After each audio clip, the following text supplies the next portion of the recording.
জয় হিন্দ বন্ধুরা, তোমাদের আসন্ন পুলিশের সমস্ত পরীক্ষা মিসলেনিয়াস বা ক্লার্কশিপ পরীক্ষার জন্য সাজেস্টিভ ক্লাস নিয়ে আমরা উপস্থিত হয়েছি। খুব ভালোভাবে ক্লাসটি দেখবে, কারণ এখান থেকে প্রচুর প্রশ্ন তোমাদের পরীক্ষায় আসতে চলেছে। তো চলো ক্লাসটি শুরু করি। আজকের ক্লাসটিতে আমরা পড়ব বৌদ্ধ ধর্ম। তো বৌদ্ধ ধর্মের কিছু গুরুত্ব পয়েন্টস তোমরা অবশ্যই নোট করে রাখবে। তো চলো, গৌতম বুদ্ধ সম্পর্কিত মনে রাখার কিছু বিষয়। অনুমানিক 563 খ্রিস্টপূর্বাব্দে হিমালয়ের পাদদেশীয় নেপালের তরাই অঞ্চলের কপিলাবস্তু নগরে লুম্বিনী নামক উদ্যানে গৌতম বুদ্ধ জন্মগ্রহণ করেছিলেন। তো কোথায় বুদ্ধদেব জন্মগ্রহণ করেছিলেন? তরাই অঞ্চলের কপিলাবস্তু নগরে লুম্বিনী নামক উদ্যানে। নেক্সটে চলে যাচ্ছি। তার পিতার নাম শুদ্ধোধন ও মাতা মায়া দেবী। গৌতম বুদ্ধের প্রথম নাম ছিল সিদ্ধার্থ। জন্মের 7 দিন পরেই তিনি মাতৃহীন হলে তার বিমাতা গৌতমী তাকে লালন পালন করে থাকেন। এই জন্যই পরবর্তীকালে তার নাম হয় গৌতম। তার স্ত্রীর নাম যশোধারা বা গোপা এবং পুত্রের নাম রাহুল। পরবর্তীতে 29 বছর বয়সে শ্রী যশোধারা বা গোপা পুত্র রাহুলের মায়া ত্যাগ করে গৃহত্যাগ করেন। বৌদ্ধশাস্ত্রে এই ঘটনা মহাভিনিষ্ক্রমণ নামে খ্যাত। তো কত বছর বয়সে বুদ্ধদেব গৃহত্যাগ করেন? 29 বছর বয়সে তিনি তার স্ত্রী এবং পুত্রের মায়া ত্যাগ করে গৃহত্যাগ করেন, আর এটিকেই মহাভিনিষ্ক্রমণ নামে বলা হয়। নেক্সট আমরা এখানে দেখব, গৌতম বুদ্ধ 35 বছর বয়সে বোধি বা দিব্য জ্ঞান লাভ করেন। তো কত বছরে লাভ করেন? 35 বছর বয়সে বোধি বা দিব্য জ্ঞান লাভ করেন। বুধবার দিব্য জ্ঞান লাভের পর তার নাম হয় বুদ্ধ। আমরা যে বুদ্ধ ভাবি, এই নামটি কোথা থেকে এসেছে? বুধবার দিব্য জ্ঞান লাভ করেন বলেই তার নাম বুদ্ধ হয়েছে। নেক্সট কোশ্চেনে চলে যাচ্ছি। তথাগত যিনি পরম জ্ঞানের সন্ধান পেয়েছেন, তিনি যে পিপল গাছ তলায় বুদ্ধত্ব লাভ করেন তার নাম হয় বোধিবৃক্ষ। কী হয়েছে নামটি? বোধিবৃক্ষ। বুদ্ধদেব যে পিপল গাছটি, কোন পরীক্ষার মধ্যে এটা অনেক কোশ্চেন আসে, কোন গাছের নিচে বসে বুদ্ধদেব বুদ্ধত্ব লাভ করেছেন? তো পিপল গাছের নিচে সঠিক উত্তর হয়ে যাবে। এবং পরে এটি গাছটির নাম কি হয়? বোধিবৃক্ষ। আমরা নেক্সট কোশ্চেনে চলে যাচ্ছি। সেই স্থানটির পরবর্তীতে নামকরণ হয় বুধগয়া। এটি বিহারে অবস্থিত রয়েছে। গৌতম বুদ্ধ উত্তর ভারতের বারাণসী শহরের কাছে সারনাথে বোধ তার 5 জন সঙ্গীর কাছে পঞ্চ ভিক্ষু প্রথম উপদেশের দানের মাধ্যমে ধর্মচক্র প্রবর্তন করেন। নেক্সট কোশ্চেন এখানে বলেছে 886 খ্রিস্টপূর্বাব্দে মল্ল মহাজনপদ এর কুশীনগরে বর্তমানে উত্তরপ্রদেশের গোরখপুর জেলা গৌতম বুদ্ধ দেহত্যাগ করেন। এই ঘটনা বৌদ্ধশাস্ত্রে মহাপরিনির্বাণ নামে পরিচিত। তো বুদ্ধদেব যখন মারা গেছেন, কোথায় মারা গেছেন? উত্তরপ্রদেশের গোরখপুর জেলায়। তো এটিকেই বলা হয় মহাপরিনির্বাণ। তো এই কোশ্চেনগুলোর যেটা রয়েছে, তোমরা এমসিকিউ কোশ্চেন অনেকভাবে এগুলো দেখেছো হয়তো, কিন্তু এই কোশ্চেনগুলো এখানে আমি প্রত্যেকটি ডিটেলসে করিয়ে দিচ্ছি যাতে তোমরা কখনো ভুলে না যাও। তো অবশ্যই তোমরা এগুলো নোট করে নেবে। নেক্সট কোশ্চেনে চলে যাচ্ছি। বৌদ্ধদের প্রধান ধর্মগ্রন্থের নাম ত্রিপিটক, বিনয় পিটক, সুপ্ত পিটক, অভিধর্ম পিটক। তো এই 3টি রয়েছে এবং আসল ধর্মগ্রন্থের নাম ত্রিপিটক। বুদ্ধ সংগীতির প্রথম সাল 883 খ্রিস্টপূর্বাব্দে। শাসনকাল অজাতশত্রু ও হর্ষঙ্ক বংশ এবং সভাপতি মহাকাশ্যপ। গুরুত্বপূর্ণ ঘটনাটি হচ্ছে সুপ্ত অভিনয় ত্রিপিটক সংকলন করা হয় প্রথমটিতে, এবং দ্বিতীয়তে বলেছে বুদ্ধ সংগীতি দ্বিতীয় যেটা রয়েছে সেটাতে বলা হয়েছে সাল 383 খ্রিস্টপূর্বাব্দ, স্থান বৈশালী। শাসনকাল হয়েছে এখানে কালশোক বা কাকবর্ণ শিশুনাগ বংশে এবং সভাপতি শবকামী। গুরুত্বপূর্ণ ঘটনা এখানে রয়েছে যেটা বৌদ্ধরা থেরবাদী ও মহাসাংঘিক এই 2 ভাগে ভাগ হয়ে যায়। বৌদ্ধ সঙ্গীতে তৃতীয়তে কি বলা রয়েছে? সাল 250 খ্রিস্টপূর্বাব্দে, স্থান হচ্ছে পাটলিপুত্র, শাসনকাল অশোক মৌর্য বংশের সময়। সভাপতি ছিলেন মেঘলিপুত্র তিতস। গুরুত্বপূর্ণ ঘটনা, বৌদ্ধ সংঘের নিয়মগুলি কঠোরভাবে মানার উপর জোর পড়ে। এই সম্মেলনের অভিধর্ম ত্রিপিটক সংকলিত হয় এবং বৌদ্ধ সংগীতির চতুর্থতে বলা রয়েছে সাল 72 খ্রিস্টাব্দ, স্থান কাশ্মীর, শাসনকাল কনিষ্ক ও কুষাণ বংশ, সভাপতি বসুমিত্র। গুরুত্বপূর্ণ ঘটনা, বুদ্ধ ধর্ম হিনযান ও মহাযান এই দুই ভাগে ভাগ হয়ে যায়। তো আমি তোমাদেরকে দেখিয়ে দিলাম কিভাবে 4টি ভাগে ভাগ হয়েছে, কীভাবে হয়েছে। তো সেগুলো তোমরা অবশ্যই নোট করে রাখবে, এগুলো তোমাদের পড়তে খুবই সুবিধা হবে। তোমাদের আসন্ন ডাব্লিউবিপি, কেপি ক্লার্কশিপ, মিসলেনিয়াস পরীক্ষার জন্য লাস্ট মিনিট ব্রহ্মাস্ত্র সাজেশন পেতে ও 90% প্লাস হুবহু কমন পেতে হলে আমাদের স্ক্রিনে দেওয়া নাম্বারে তোমরা হোয়াটসঅ্যাপ করে নাও।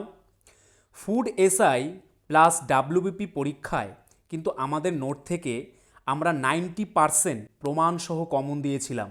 তাই আসন্ন তোমাদের যদি যে কোনো পরীক্ষা রয়েছে 80+ জিকে টপিক সঙ্গে অঙ্ক ও বাকি সব, স্বল্প সময়ে পাশের গ্যারান্টি সাজেশন নিয়ে পাশ করতে আমাদের স্ক্রিনে দেওয়া নাম্বারে তাড়াতাড়ি হোয়াটসঅ্যাপ করে নাও। তো কিছু গুরুত্বপূর্ণ পয়েন্টস রয়েছে, এগুলো তোমরা অবশ্যই নোট করবে। বৌদ্ধ ধর্মের প্রধান গ্রন্থের নাম ত্রিপিটক। ত্রিপিটক শব্দের অর্থ ঝুড়ি। ত্রিপিটককে 3 ভাগে ভাগ করা হয়, যথা বিনয় পিটক, সুপ্ত পিটক ও অভিধর্ম পিটক। কিছুক্ষণ আগেই আমি এটা তোমাদেরকে পড়ালাম, তো এটাই আবার এখানে রিভিশন দিয়েছে। ত্রিপিটক পালি ভাষায় রচিত। খুবই গুরুত্বপূর্ণ কোশ্চেন, ত্রিপিটক কোন ভাষায় রচিত? এটি হয়ে যাচ্ছে পালি ভাষায় রচিত। গৌতম বুদ্ধ কোথায় নির্মাণ লাভ করেছিলেন? বোধগয়া। এটাও তোমরা পড়েছো সবাই। নেক্সট চলে যাচ্ছি, গৌতম বুদ্ধের পিতৃত্ব নাম বা বাল্য নাম ছিল সিদ্ধার্থ। মৃচ্ছকটিকম নাটকটির রচয়িতা ছিলেন শূদ্রক। গৌতম বুদ্ধের গৃহত্যাগের ঘটনাকে কি বলে? মহাভিনিষ্ক্রমণ। এটাও তোমরা এর আগে পড়েছিলে। আরেকটি গুরুত্বপূর্ণ কোশ্চেন রয়েছে এখানে, নালন্দা বিশ্ববিদ্যালয় ভারতের কোন রাজ্যে অবস্থিত ছিল? এটি সঠিক উত্তর হয়ে যাচ্ছে বিহার। নেক্সটে চলে যাচ্ছি আমরা, নিম্নের কোন ব্যক্তি দক্ষিণ ভারতে জৈন ধর্ম প্রচার করেন? ভদ্রবাহু দিগম্বর দলের নেতা। কে করেছেন? ভদ্রবাহু দিগম্বর দলের নেতা। নালন্দা বিশ্ববিদ্যালয়ের প্রতিষ্ঠাতা প্রথম কুমারগুপ্ত। তো নালন্দা বিশ্ববিদ্যালয়ের প্রতিষ্ঠাতা প্রথম কুমারগুপ্ত হয়ে যাচ্ছে সঠিক উত্তর। তোমরা এগুলোই অবশ্যই মনে রাখবে এবং খাতায় নোট করে রাখবে। নেক্সট কোশ্চেনে চলে যাচ্ছি, বুদ্ধের সময়কালীন বিখ্যাত চিকিৎসক ছিলেন জীবক। বুদ্ধের সময়কালীন ওই সময়ের চিকিৎসক কে ছিলেন? জীবক হয়ে যাচ্ছে সঠিক উত্তর। এটা খুবই গুরুত্বপূর্ণ রয়েছে, এগুলো ইম্পর্টেন্ট। নেক্সট কোশ্চেনে চলে যাচ্ছি, গৌতম বুদ্ধ কোথায় তার প্রথম বাণী প্রচার করেছিলেন? সঠিক উত্তরটি হয়ে যাচ্ছে সারনাথে। নেক্সট কোশ্চেনে চলে যাচ্ছি, গৌতম বুদ্ধ কোথায় তার প্রথম বাণী প্রচার করেছিলেন? সঠিক উত্তরটি হয়ে যাবে সারনাথ। দ্বিতীয় কোশ্চেনে বলছি, কোন শহরে তৃতীয় বৌদ্ধ ধর্ম সম্মেলন সংগঠিত হয়? এটি সঠিক উত্তর হয়ে যাবে পাটলিপুত্র। নেক্সট, কোন জায়গায় যৌন তীর্থঙ্কর মহাবীর দেহত্যাগ করেছিলেন? এটি সঠিক উত্তর হয়ে যাবে পাভাপুরী। তো এটি সঠিক উত্তর হয়ে যাচ্ছে পাভাপুরী। নেক্সট কোশ্চেনে বলেছে, গৌতম বুদ্ধের সর্বপ্রথম ধর্মপ্রচারের ঘটনাকে কি বলা হয়? ধর্মচক্র প্রবর্তন হয়ে যাচ্ছে সঠিক উত্তর। নেক্সট কোশ্চেনে বলেছে, গৌতম বুদ্ধের দেহত্যাগের ঘটনাকে কি বলা হয়? মহাপরিনির্বাণ। এটি কিন্তু খুব গুরুত্বপূর্ণ একটি কোশ্চেন রয়েছে এখানে। গৌতম বুদ্ধের দেহত্যাগের ঘটনাকে কি বলা হয়? সঠিক উত্তরটি হয়ে যাচ্ছে মহাপরিনির্বাণ। পরের কোশ্চেনটিতে বলেছে, বুদ্ধের মহাপরিনির্বাণ ঘটে নিম্নের কোথায়? এটা সঠিক উত্তর হয়ে যাবে কুশীনগর। তো বুদ্ধের মহাপরিনির্বাণ ঘটে নিম্নের কোথায়? কুশীনগর হয়ে যাবে সঠিক উত্তর। নেক্সট, গৌতম বুদ্ধের পুত্রের নাম কি ছিল? এটা তোমরা পড়েছিলে, এর আগের কোশ্চেন আমি তোমাদেরকে পড়িয়েছিলাম। এটা সঠিক উত্তর হয়ে যাচ্ছে রাহুল। গৌতম বুদ্ধের পুত্রের নাম ছিল রাহুল। পরের কোশ্চেনে বলেছে, শেষ জৈন তীর্থঙ্কর কে ছিলেন? মহাবীর হয়ে যাচ্ছে সঠিক উত্তর। এটাও খুব গুরুত্বপূর্ণ কোশ্চেন, তোমরা এটা ভিভিআই দিয়ে রাখতে পারো। শেষ জৈন তীর্থঙ্কর কে ছিলেন? মহাবীর। নেক্সট কোশ্চেনে বলেছে প্রাচীন ভারতে মোট কতজন তীর্থঙ্কর ছিলেন? সঠিক উত্তরটি হয়ে যাবে 24 জন। প্রাচীন ভারতে মোট 24 জন তীর্থঙ্কর ছিলেন। নেক্সট কোশ্চেনে বলেছে প্রথম বৌদ্ধ সঙ্গীতি কোথায় অনুষ্ঠিত হয়েছিল? এটি সঠিক উত্তর হয়ে যাবে রাজগৃহ। তো প্রথম বৌদ্ধ সঙ্গীতি হয়েছিল রাজগৃহতে। তো তোমাদের সামনে আমি কিছু এসএকিউ কোশ্চেন নিয়ে চলে এসেছি, তো এগুলো আমরা এখন একটু দেখব। জৈনদের 24তম বা শেষ তীর্থঙ্কর কে ছিলেন? মহাবীর, তোমরা এর আগেই পড়েছিলে। জৈনদের 23তম তীর্থঙ্কর কে ছিলেন? পার্শ্বনাথ বা পরেশনাথ। পার্শ্বনাথেরই আর একটা নাম পরেশনাথ বলেও পরিচিত। নেক্সট কোশ্চেনে বলেছে তীর্থঙ্কর কথার অর্থ কী? এটিও একটি গুরুত্বপূর্ণ কোশ্চেন, তোমরা ভিভিআই দিয়ে রাখো। তীর্থঙ্কর কথার অর্থ দুঃখ কষ্ট পার করার কর্ণধার। নেক্সট কোশ্চেনে বলেছে জৈনদের প্রথম তীর্থঙ্কর কে ছিলেন? সঠিক উত্তর হয়ে যাচ্ছে এখানে ঋষভনাথ। জৈন তীর্থঙ্কররা জিন নামে পরিচিত ছিলেন। জিন কথাটির অর্থ জয়ী। নেক্সট কোশ্চেনে বলেছে জৈনদের প্রথম তীর্থঙ্কর কে ছিলেন? তো সঠিক উত্তর হয়ে যাবে ঋষভনাথ। জৈন তীর্থঙ্করা জিন নামে পরিচিত ছিলেন এবং জিন কথার অর্থ জয়ী।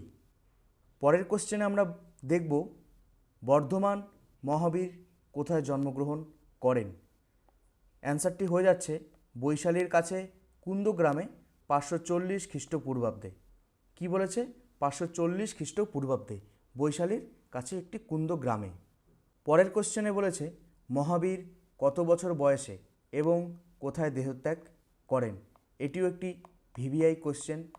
এখানে বলেছে মহাবীর 72 বছর বয়সে রাজগৃহের নিকটে পাবানগরীতে 469 খ্রিস্টপূর্বাব্দে ত্যাগ করেন। নেক্সট কোশ্চেনে বলেছে ত্রিরত্ন কি?